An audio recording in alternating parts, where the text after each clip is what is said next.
یہ آج کی مبارک مجلس جناب ڈاکٹر نعیم صاحب گوران والوں کی طرف سے آج کی مجلس کا انعقاد ہوا ہے۔ اللہ تبارک تعالیٰ ان کی علم میں، عمر میں، کمال میں، جمال میں برکت عطا فرمائے۔ اور ایک مریض ہیں ہمارے خاص عزیز حضرت مولانا آدم صاحب، ان کے بچے کی طبیعت بہت علیل ہے۔ آپ لوگوں سے اپیل کی جاتی ہے اور آپ ہم سب دعا کرتے ہیں کہ اللہم شفاء من کل داء، اللہ انہیں شفاء کلیہ تامہ عاجلہ عطا فرمائے۔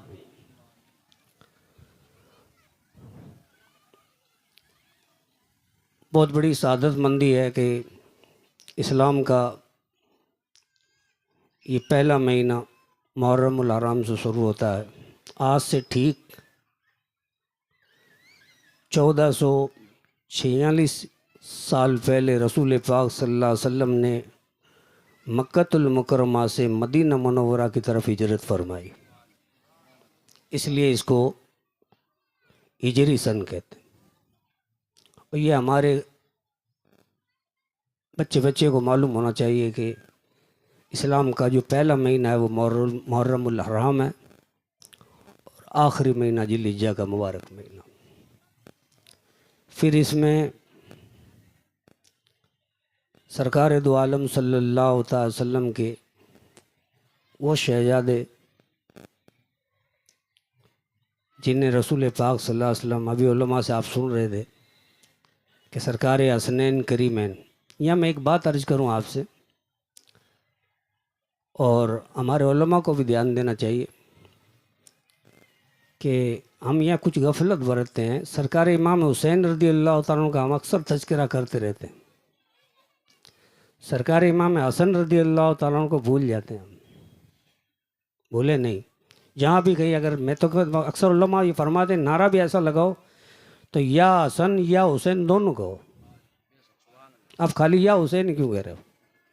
حالانکہ وہ بھی بات کوئی وہ نہیں کہہ رہا ہوں میں، مگر ہمارے دونوں سرکار کے شہزادہ حضور نے جہاں بھی ذکر فرمایا دونوں کا ساتھ ساتھ فرمایا۔ کہیں بھی حضور نے اکیلے امام حسین کا نہیں کیا اور امام حسن کا اکیلے ذکر نہیں، دونوں جہاں ذکر کیا دونوں شہزادوں کا ذکر فرمایا۔ تو پھر ہم یہ کیوں غفلت برتیں؟ اس لیے ہمارے علماء سے بھی میں کہوں گا کہ جہاں بھی بیانات ہوں تو اس بات کو رائج کریں ہم کہ، اور پھر دیکھیے گا کہ فاتحہ خوانی میں بھی آپ دیکھو محرم الحرام کا مہینہ آتا ہے تو بچہ جانتا ہے امام حسین سرکار کا ذکر ہو رہا ہے۔ اب ٹھیک اسی کے ایک مہینے بعد میں یعنی 28 تاریخ کو سفر آنے والا مہینہ اب جو آ رہا ہے، سفر المظفر، محرم کے بعد جو آئے گا، اس کی 28 تاریخ کو حضرت کا وصال ہوا، اور پھر اس کو اپن بھول جاتے، کرتے ہی نہیں یاد۔ اس 28 سفر کو بھی ہم یاد رکھیں، اپنے گھروں میں فاتحہ خوانی کا اہتمام کریں، اس دن میں سبیل وغیرہ جو بھی ہے، جس طرح سرکاروں کی یہاں نیاز پیش کرتے ہیں ویسے سرکاروں ان کا بھی، تاکہ ہمارے بچوں کو معلوم ہو کہ 10 محرم الحرام سرکار امام حسین کی ہے تو 28 سفر المظفر سرکار امام حسن رضی اللہ تعالیٰ۔ حالانکہ یہ تو قدرتی ایک راز ہے کہ سرکار امام حسن رضی اللہ تعالیٰ کی ہر چیز ہی پوشیدہ ہے، اور سرکار امام حسین رضی اللہ تعالیٰ کی ہر چیز ظاہر میں ہے، یعنی ایک جہری اور ایک سری، ایک کھل کے آئے شہادت۔ دیکھو آپ سرکار کی جو شہادت امام حسن کی بھی ہوئی، آپ کو بھی ظالموں نے زہر دے دیا مگر خفیہ شہادت تھی آپ کی، اور سرکار امام حسین کی کھل کے ہوئی۔ تو آپ کی حیات طیبہ کے تعلق سے بھی بہت کم لوگ جانتے ہیں، سرکار امام حسن رضی اللہ تعالیٰ کے تعلق سے علماء بھی بہت کم مناقب بیان کر پاتے ہیں، جبکہ رسول پاک صلی اللہ علیہ وسلم کے شہزاد بڑے صاحبزادے تھے اور حضور دونوں سے بڑا پیار فرماتے تھے۔ اب ان کے پیار کا آپ انداز لگاؤ کہ حضور کتنی محبت کرتے تھے کہ رسول پاک صلی اللہ علیہ وسلم ممبر پہ تشریف فرما خطبہ دے رہے ہیں، آپ جانتے ہیں علماء اکثر بیان کرتے ہیں جب خطبہ ہوتا ہو تو جتنے سامعین ہوتے ہیں ان سب کے لیے حکم یہ ہے کہ باادب ہو کر بیٹھ جائیں، یہاں تک کہ شرعی حکم یہ ہے کہ اگر کوئی ایسی جگہ بیٹھا جہاں کنکریاں چبھ رہی ہیں یا کوئی چبھنے میں اس کو دقت آ رہی ہے، تکلیف ہو رہی ہے، تب بھی شریعت کا حکم یہ ہے کہ اس وقت ہلے ڈھلے نہیں، جس پوزیشن میں بیٹھا ہے ویسے بیٹھا رہے۔ خطبے کا جمعے کی خطبے کا اتنا اسٹیک حکم ہے، حضور تاجدار اہل سنت مفتی عاجم ہند رحمۃ اللہ تعالیٰ علیہ ایک مرتبہ بمبئی میں ہری مسجد کے اندر تشریف لائے اس وقت تک خطبہ کے لیے خطیب کھڑا ہو چکا تھا. تو جب آپ جیسے مسجد میں داخل ہوئے تو جوتیوں جہاں نکالتے ہیں وہاں پر آپ کو کانوں میں آواز آئے کہ خطبہ ہو رہا ہے. آپ وہیں بیٹھ گئے, جوتیوں میں بیٹھ گئے. کون بولے؟ سب مفتی اعظم بیٹھ گئے, جتنے آپ کی پوری ایک جماعت پیچھے ساتھی جو جہاں تھا وہیں بیٹھ گیا.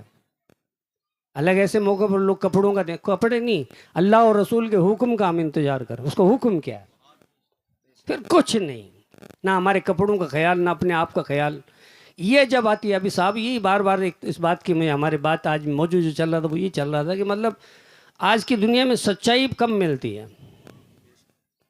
بھئی کوئی اگر پیر کسی کا مرید ہے تو مرید بھی اس کا ایک دعویٰ ہی ہے, دلیل نہیں دے سکتے. دلیل کے وقت میں کئی بھاگ جاتے ہیں.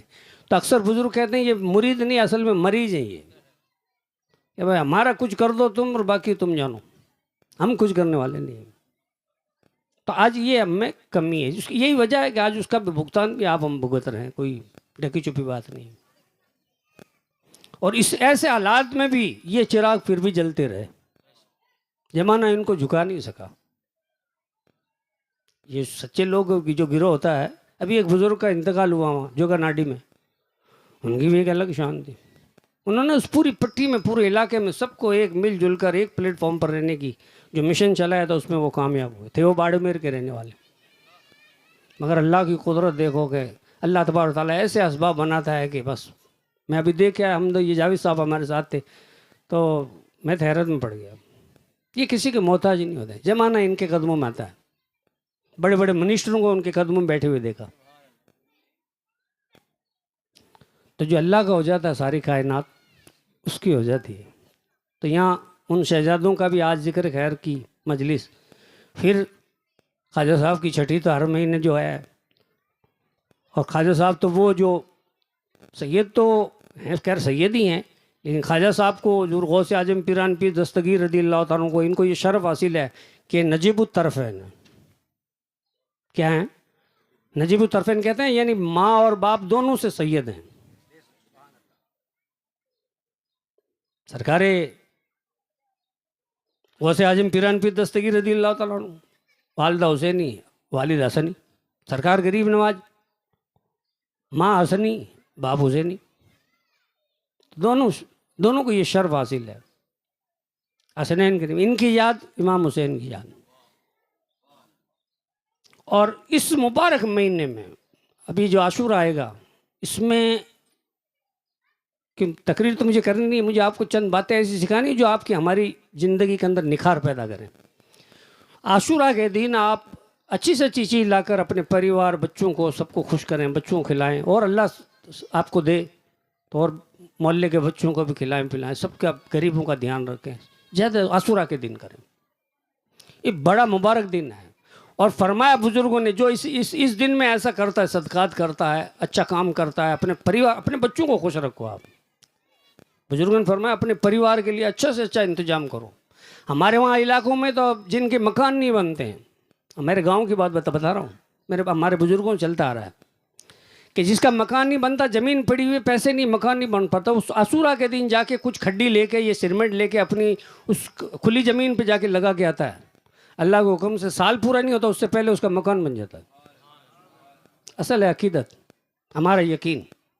جب ہمارے یقین میں کمی آئی تو آج در در کی ٹھو. ورنہ اقبال کہتا ہے یقین محکم عمل پہ ہم, محبت فاتح عالم, جہاد زندگی میں ہے یہی مردوں کی شمشیر ہے. ہمارا تو اصل مشن یہی تھا, مگر اس چیز کو چھوڑ دیا ہم نے, تو پھر غیروں کے سامنے جھکے. اس لیے عاشورہ کا مبارک اس دن روزہ رکھنا, سبحان اللہ, 9 کو بھی رکھیں یا 10 کو رکھا, 11 رکھا. حضور نے فرمایا عاشورہ کا روزہ یہود رکھتے تھے پہلے سے ہی.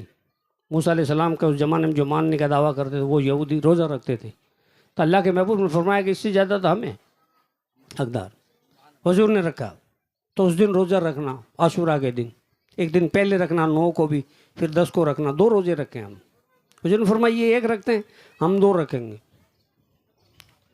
روزے کی عادت ڈالیں. روزہ رمضان شریف کے تو فرض ہیں ہی, اس کے علاوہ بھی کبھی کبھی روزہ رکھ لیا کرو. ہاں, بہت بڑی بات ہے. لیکن یہ ہماری ماں بہنیں رکھتی ہیں، مگر ہمارا حلوہ دیکھ لو نا. ہاں، تو اسی لیے میں آپ سے اپیل کرتا ہوں روزہ رکھیں اس دن، اور اللہ توفیق دے اپنے پریوار بچوں کو اس دن خوب کھلائیں پلائیں، خوش رکھیں. بلکہ ہمارے وہاں ایک رواج یہ بھی ہے کہ نمک لے کر آتے ہیں، کہ سب سے اللہ کی جو نعمتوں میں سے ایک عظیم نعمت نمک بھی ہے. آپ کتنے ہی سے اللہ سے اللہ پکوان پکا لو، نمک مت ڈالو، حالانکہ بہت سستا ہے. آپ کا کھانا میں ذائقہ نہیں آ سکتا، کبھی نہیں آ سکتا. نمک ڈالو کھانا، بھلے آپ نے جو بھی لایا آپ اس کھانے میں جان پیدا ہو جائے گی. آپ کا ہے بہت سیدھا سادہ، بہت سستی چیز. تو ہمارے وہاں اس دن نمک بھی لاتے ہیں تاکہ کسی کے گھر میں بھوک مری کا شکار نہ ہو. آپ لوگ بھی کریں، اللہ آسودگی عطا فرما دے گا، کسی غیروں کی محتاجی سے اللہ تعالیٰ آپ کو بچا دے گا.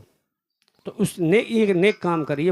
اسلام کی شروعات کا مبارک مہینہ، اس کے اندر ہر اچھا کام کی شروعات کریں، اور جس کا اول اچھا ہے اس کا انشاءاللہ آخر. سرکار عثمان غنی رضی اللہ تعالیٰ سے کسی نے پوچھا، حضرت آپ قبرستان جنت البقیع کو دیکھتے ہیں تو آپ کا رونا دھونا شروع ہو جاتا ہے، آپ کی آنکھیں جو ہے داڑھی میں ریش مبارک آپ کی جو ہے داڑھی شریف جو ہے وہ تر ہو جاتی تھی، روتے بہت تھے. تو پوچھا حضرت کیا بات ہے؟ کہ میں نے سرکار کو یہ فرماتے سنا کہ جو قبر میں نکل گیا وہ حشر میں بھی نکل جائے گا. تو شروعات یہاں سے ہی ہے. اس کو دیکھ کر میں خوف کھاتا ہوں کہ الہی مجھے یہاں سے خیر سے نکال دینا تھا کہ آگے بھی. عثمان غنی جیسی شخصیت جس کو رسول پاک نے فرمایا عثمان وہ ہے جس نے دنیا میں 2 مرتبہ اپنے مال سے جنت خرید لی، اور رسول اللہ نے بیچ بھی دی. حضور نے بیچی. حضور اس کا مطلب حضور کل مالک ہوئے. اعلیٰ حضرت صحیح فرماتے باتا تم شاہ تم مختار تم. ہاں جی، عطا فرما دی. عثمان نے 2 مرتبہ. اب وہ عثمان غنی کہہ پھر رو رہے ہو.